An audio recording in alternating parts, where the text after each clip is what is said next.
Kevin बोला, Ruby अब चलो, महाराज का मैसेज आया है, उन्होंने हमें अर्जेंट मिलने के लिए बुलाया है।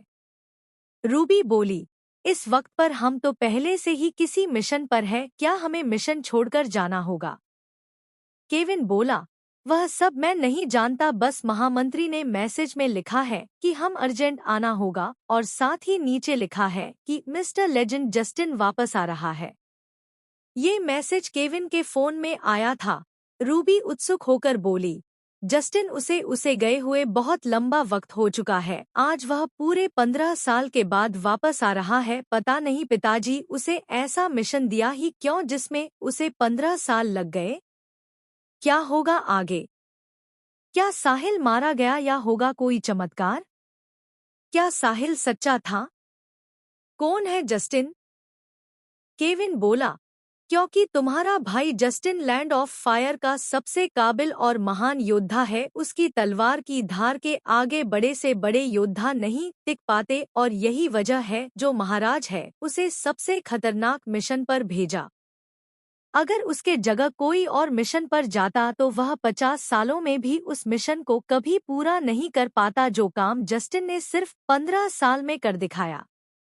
रूबी और केविन दोनों ही जस्टिस नाम के योद्धा की तारीफ करते हुए उसे खंड जैसी इमारत से बाहर आ गए। वह दोनों ही लैंड ऑफ फायर के काबिल योद्धा थे। रूबी लैंड ऑफ फायर की राजकुमारी थी, जस्टिन लैंड ऑफ फायर का राजकुमार, और वही केविन राजा के खास मित्र का बेटा। वो दोनों ही सिल्वर स्टार वॉरियर। वह दोनों तो बातें करते हुए बाहर आ गए, परंतु उसे खंड जैसी इमारत में अभी भी साहिल की लाश पड़ी हुई थी, जिसके कुछ हिस्से अभी भी आग से जल रहे थे। क्या साहिल का खेल यहाँ खत्म हो चुका था? क्या साहिल हमेशा के लिए मर गया? फिर क्या वजह थी जरूरी ने साहिल को मारा? और क्या सच में साहिल नहीं रूबी की बहन का बलात्कार किया? अगर ऐसा था तो रूबी ने इस मामले की शिकायत महाराज से क्यों नहीं कि? उसने खुद क्यों साहिल को सजा देना उचित समझा? क्या साहिल के खिलाफ कोई साजिश की गई थी? पर किसने और क्यों? साहिल मरने से पहले रूबी को नफरत की निगाहों से देख रहा था कि उसी के सच्चे प्यार ना उसकी बात पर यकीन नहीं किया। साहिल की आंखें बंद हुई और एक जोरदार सिख मारते हुए वो उठा।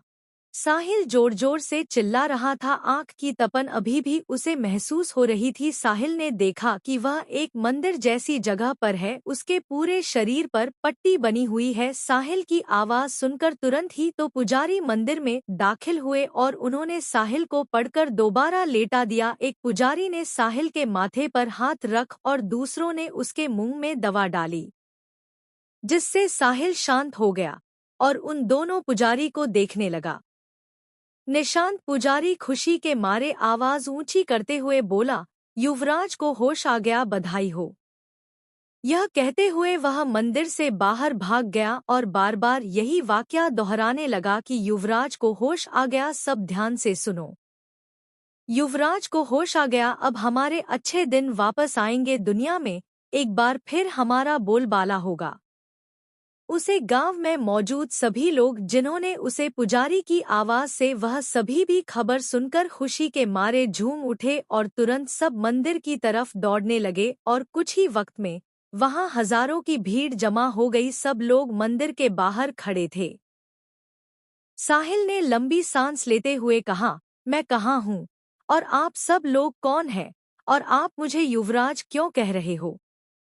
दूसरा पुजारी करण साहिल को समझाते हुए कहा, शायद आपको अभी अपने बारे में याद नहीं आ रहा, मैं आपको बताता हूँ, आप हो लैंड ऑफ वाटर के युवराज रुद्रसेन। आप हमारी आखिरी उम्मीद हो, आप ही हमें दुनिया में वापस सम्मान और नाम दिला सकते हो। साहिल को कुछ भी समझ नहीं आ रहा था। वह हैरान था कि आखिर वह पुजारी उसे युवराज रुद्रसेन क्यों कह रहा है, पर वह आखिर यहाँ क्या कर रहा है? उसे तो जलाया गया था, वह जीवित कैसे बचा? सोच सोच के उसके सिर में दर्द हो रहा था। साहिल अपनी जगह से उठा जिस पर पुजारी उसे रोकता है, परंतु वह पुजारी को दूर था। खेलता हुआ मंदिर से बाहर जाने लगा। बाहर जाकर उसने अपने सामने हजारों की भीड़ को देखा जो उसे देखते ही उत्साह के मारे चिल्लाने लगे। सभी के जुबान पर एक ही नाम था, रुद्रसेन जिंदाबाद, रुद्रसेन जिंदाबाद। साहिल के होश उड़ चुके थे। उसी अपनी आंखों पर यकीन नहीं हुआ। उसने आसपास देखा। उसे समझने में देर नहीं लगी कि यह लैंड वाटर है, एक सूखा रेगिस्तान जैसा इलाका जहां पानी की कमी है। साहिल ने गुनगुनाते हुए कहा, यह तो लैंड ऑफ वाटर के लॉक है, परंतु यह मुझे युवराज रुद्रसेन क्यों समझ रहे हैं और मैं यहाँ कैसे आ गया? और तभी चलते हुए साहिल का पर चौखट पर पड़े पत्थर से टकराया और वह लड़ खड़ा कर गिर गया। वहां कुछ दूरी पर मंदिर की चौखट पर खड़ा था जिसमें पानी भरा था। पानी के अंदर अपना चेहरा की परछाई देखकर साहिल के होश उड़ गए। साहिल का चेहरा बदल चुका था। वास्तव में वह साहिल था ही नहीं हुआ था रुद्रसेन का चेहरा, लैंड ऑफ वाटर का युवराज जो कई सालों से कोमा में था। ये मैं नहीं हूँ, ये कोई और है। मेरा चेहरा बदल गया या मैं किसी और के शरीर में हूँ। साहिल का पुनर्जन्म हुआ था। उसके मरने के बाद उसकी आत्मा युवराज रुद्रसेन की बॉडी में चली गई और उसे होश आया। जैसे ही साहिल गिरा था, भीड़ दौड़ते हुए साहिल के करीब आने लगी और एक साथ 10 हाथ उसकी बॉडी पर लगे और उसे उठाने लगा। सबने उसे अपने कंधों पर उठा लिया और वही नारे दोहराने लगे, युवराज रुद्रसेन की जय हो, युवराज रुद्रसेन की जय हो। निशांत पुजारी ने कहा, रुद्रा हमारी आखिरी उम्मीद है। लैंड ऑफ वाटर के सभी 15 गांव में से किसी के अंदर भी काबिल योद्धा नहीं बचे।